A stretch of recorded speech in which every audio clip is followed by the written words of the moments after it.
The greatest tragedy that human beings are going through is just this. Their sensory perception gives one-sided perception. So, life becomes a heap of opposites or contradictions. This is why always in yoga, Brahma Muhurtam you should be up.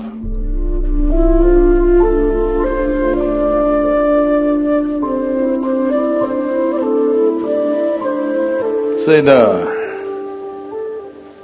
greatest predicament that a human being faces and the greatest tragedy that human beings are going through and the greatest struggle that all humans seem to be toiling with is just this. Their sensory perception gives one-sided perception. If you see this, you can't see this. If you see light, you can't see darkness. If you hear sound, you can't hear silence. So, life becomes a heap of opposites or contradictions. Trying to wade their way through these contradictions, how much suffering, unbelievable. How much confusion, how much struggle.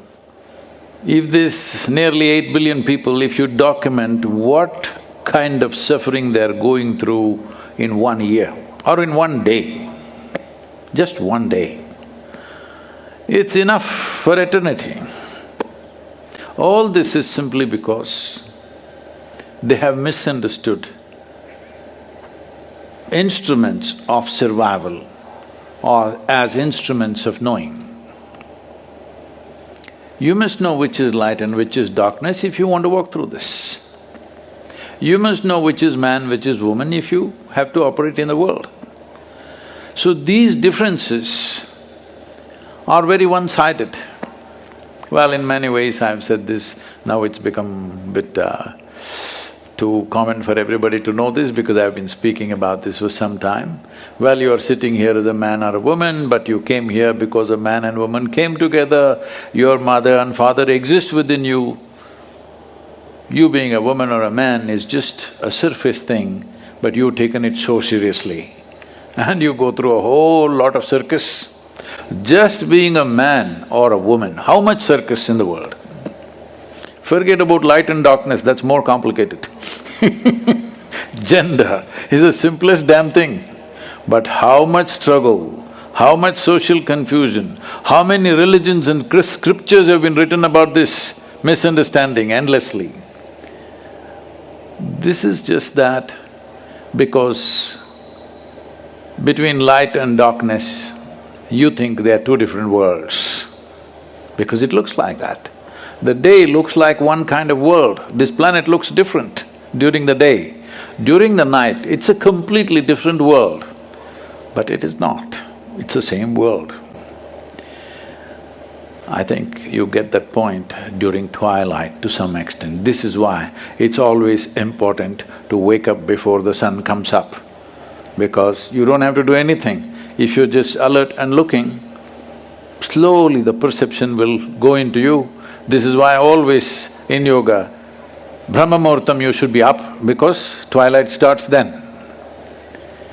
In twilight, if you're awake, you perceive that the differences that you have made out in your mind because of misperceptions of senses that you have settles within you.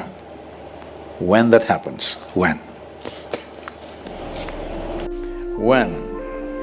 When a man is woman, bird a flower, red is blue, life, death, twilight. When did this poem happen? When?